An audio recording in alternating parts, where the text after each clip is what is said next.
Hi,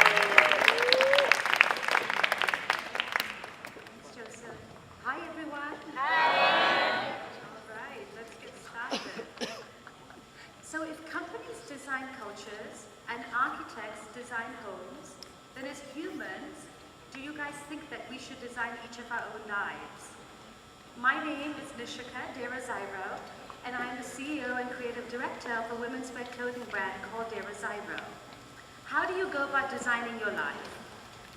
When you start to think about designing your life, I want you to think about it in terms of two key ammunitions: passion and purpose. I believe that there comes a point in your life where you become the designer of your destiny. What does it mean to become the designer of your destiny? It basically means that there's a time in your life when the baton is passed over to you. And there are all those years before when other people are designing your life for you. Your parents, your community, their expectations of you. But when the baton is ready to be passed over to you, and you're ready to grab it wholeheartedly, and start running. Start designing your own life. Until I was 18 years old, my life was designed for me. It was designed by my parents, my community, and the many expectations they had of me. I was born in Zambia, which is located in southern Africa, to an expatriate family. When I was 4 years old, my parents designed that I would be on the stage as a tap dancer and a ballet dancer, and also doing performance theater. I played Mary twice, the more tanned version of Mary, of course. When I was 8, my parents moved to Sri Lanka, which is located in southern Asia, and they designed that I would start to take on a competitive life, that I would start to do track and field, elocution, speech and drama. And one of the things they designed for me during that process was the ability to give myself in whole to everything that I did. So the idea that you do something and you do it with passion and purpose, which means you give all of yourself to it to the point that you're winning. And then I turned 15 and my parents decided to move to yet another continent. So we moved to New Zealand, which was our third continent. In New Zealand, I had a couple of key defining moments in my life. One was a romantic and simple moment where I was walking on the streets of Auckland and a complete stranger, a handsome complete stranger, came up to me and asked me my name. And I said Nishika. And to which I learned that my name Nishika meant kiss in Hebrew, something my parents didn't even know. I was a teenager and I was enamored by the concept that I was born into this world as a kiss. It was so romantic and magical to me at the time. And then the second defining moment was when I started my university years. The time which changed my entire life, and at that time, I wouldn't have been able to tell you how much it was going to change my life, but it did. It changed my lens through which I viewed the world, it changed my mindset, and it changed the very purpose of my life. So here I was at university, my mind in a vortex of ideas and endless boundaries. I didn't even know what to do with myself. I was shy, I was timid, but I was reaching for that baton. I was ready to start designing my life. So what did I do? Baton in hand, first stop, well, you know, Hebrew first name, it meant kiss, that was magical. Portuguese last name, Derazairo. I thought, you know what, my first stop is going to be Latin dance. My parents were like, okay, Latin dance, how about university studies? I was like, that too, but Latin dance. I was enamored by the world of Latin dance. I was taken back by, well, first of all, those hips. Have you guys seen how those hips move for Latin dancers? Yeah. There you go. And I was enamored by the melding together of instruments, by rhythmic movement, freedom of expression. And so I became all consumed by this notion of dance and what it meant. And for me, what it meant for me was freedom of expression and confidence. I learned confidence in a way that I would have never been able to learn had I not taken up this sport. 15 years later, I'm still consumed by it. My next stop was mentors. This was not something I completely designed for myself. They sort of fell into my life, but what I did design for myself was an open mind. The idea that I would open my mind up to anything that came my way, And so there it was, 3 mentors in my university years who swept me up and who pushed me to new heights and new places of elevation, places I would have never reached on my own. And so when I think about who I am today and what I've achieved so far, I look at these mentors and they don't even know how much they've done for me. But in the way that they pushed me to new levels, new heights, it allowed me the opportunity for me to become the person I am today. And then there it was, it found me. It was called the United States of America. I was 22 years old, living in New Zealand, and one of my mentors, another reason why your mentors become important because they look for opportunities for you, my mentor selected me to represent the University of Auckland in New Zealand at the University of Washington in Seattle. I didn't know at the time what that was going to do to my life. I thought, okay, great, I get to see America live from a television in real life.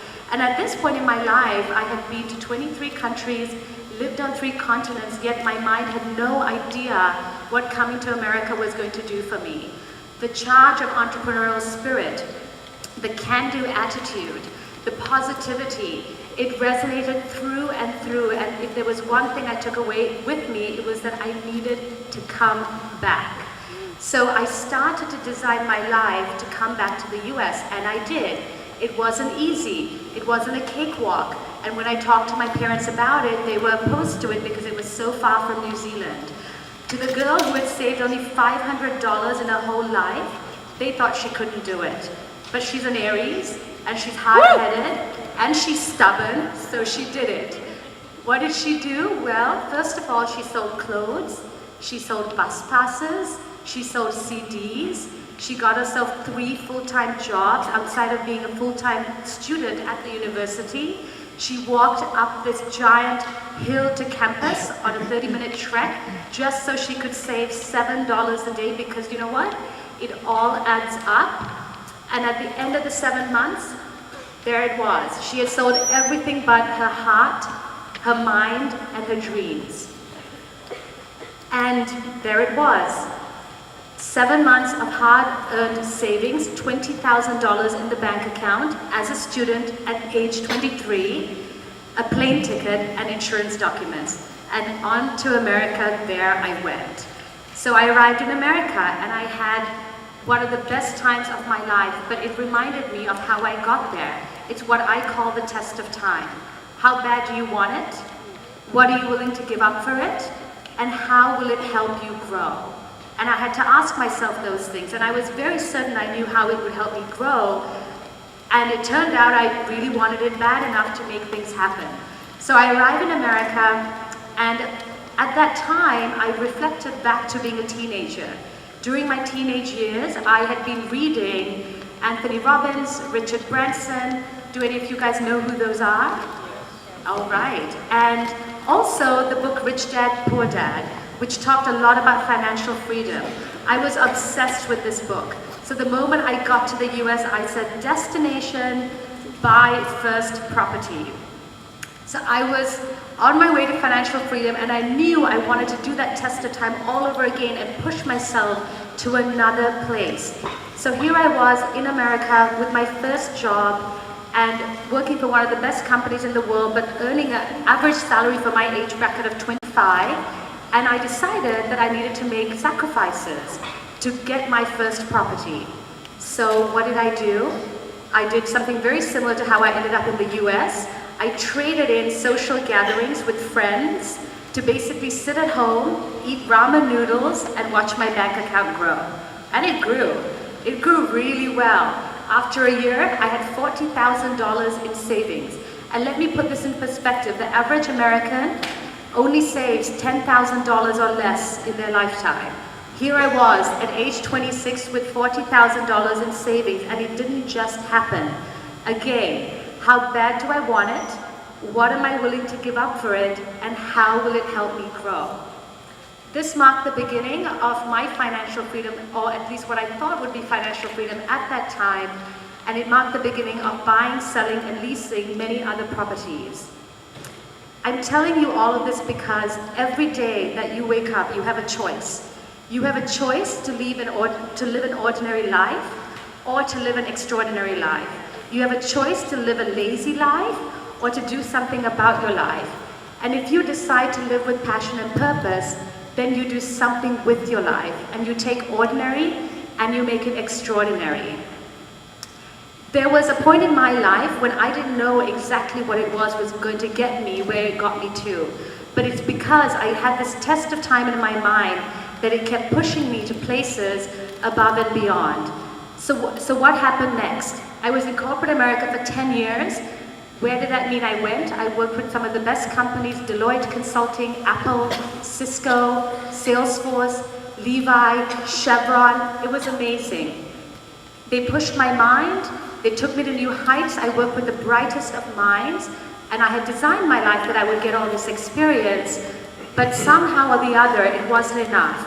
And it wasn't enough because even though I had all these great things happening, I wasn't living my life exactly how I wanted to.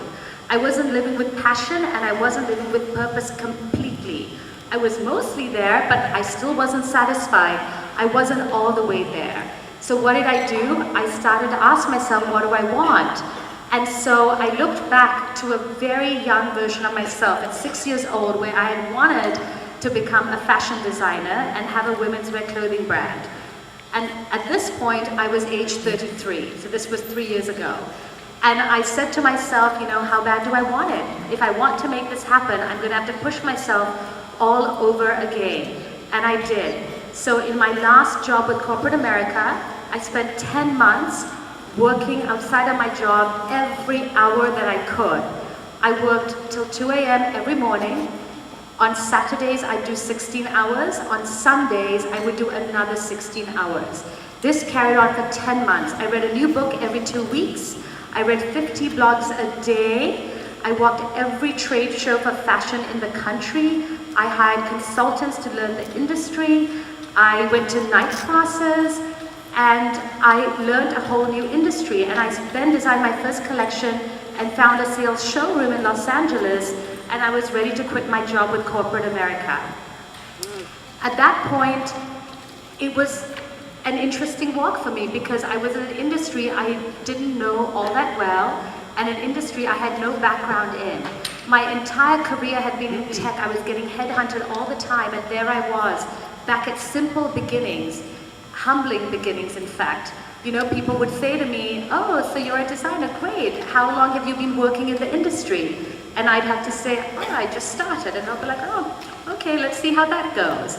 But every time someone challenges you, challenge them back, push back, because you can do it if you want it. The question is, how bad do you want it? For me, being an entrepreneur has been the greatest gift of my life because it gave me an opportunity to face challenges I would have never faced. It pushed me, it tore me down at times. There were times when I didn't want to get out of bed because I didn't want to deal with what was in my inbox and all the things that were going wrong. But here we are, 2.5 years later. And over that journey, what I learned was who I was, how to redefine myself, how to redesign my life.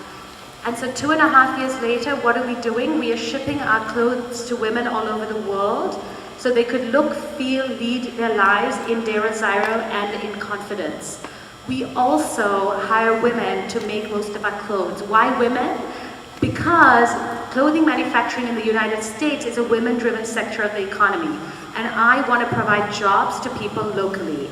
We also work with survivors of human trafficking, and I'm talking prostitutes, and we're talking modern-day slavery. We donate clothes to them so that they could start the next chapter of their lives in confidence. Why does this matter? It matters to you because you are the future. It matters to you because you are the leaders of tomorrow. And when you guys understand the basic premise of designing your life to be extraordinary, not ordinary, you will start to see ripple effects throughout your life. You will start to see that you live your life in a whole different way. And with that comes the opportunity to make an impact with thousands, if not millions of people. So how do you start designing your life? Well, let's start with love yourself first. It is so important to love yourself for all the brilliant things that you are and more importantly, for all the flaws that you think you are. Okay, so you've got freckles because of that Irish-American heritage of yours. And maybe you're not going to be the next Michael Phelps prodigy because you're lacking a few inches. So what?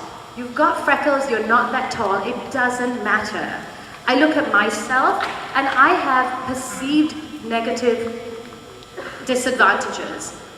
People could look at me and say, well, she's a woman, potential disadvantage. She's brown, another potential disadvantage. She has a really funny accent that you can't place and sounds really strange. Another potential disadvantage. But it doesn't matter. To me, those are my advantages. You know why? I get to walk into a room, and luckily for me, people have a hard time forgetting me because I look a certain way and I sound a certain way. What a gift. You need to look at your flaws and turn them into advantages. Never settle. Settling in life is one of the worst things you can do because when you settle, you don't live an extraordinary life. If you really want to live your dreams and feel that you're living a fulfilled life, is settling going to make you live your dreams and feel fulfilled? My answer is no. My guess is settling is just the lazy route in life. It means that you don't want to have any impact. You don't want to do anything cool. You don't want to make a difference in anyone's life. Never settle because you're more than that. You should have impact. You should make a difference in someone's life, and you should be doing damn cool stuff out there. Open your mind. Having a closed mind is probably one of the worst diseases you can get diagnosed with. The good news is there's a cure. It just means that you've got to change your mind to have an open mind. Open your mind to new opportunities, to new people, to new cultures, to new religions, to new ways of traveling, to new cuisines, to dance, to art, to travel, and watch your entire life change right in front of you. You will start to thrive in ways that you have never ever imagined. So if you haven't listened to anything I've said so far, that's all right, then listen to this. You are living in one of the most important times in this world. A time where we have just witnessed history with having the first black president in this world, a time where there are no boundaries because of technology, a time when women have more leadership roles than they ever have had before, a time where love is love, a time where you can be anyone you want and do anything you want. So what are you waiting for? Get out there, find mentors, open your mind, love yourself, never settle. Go do all the things you imagined you would do and design your life for passion and purpose. And go do it today. Thank you.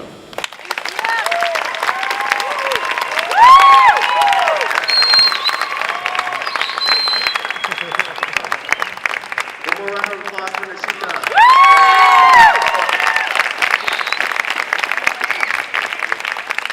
You know, as she said, everyone here are the leaders of tomorrow. So make sure to, as you think of your ideas and you walk around every booth, you hear about their ideas, to also think that you can also make an impact in this world. So from now on, we're going to be starting, we're going to be presenting our booths. They're going to be speaking to you as you walk around. These companies have taken the time to show us and come here out of their day, and they've come here to share with you the way that they're impacting the world. So I hope you're able to listen well. I hope you're able to learn a lot, and thank you guys. So please go out and have fun.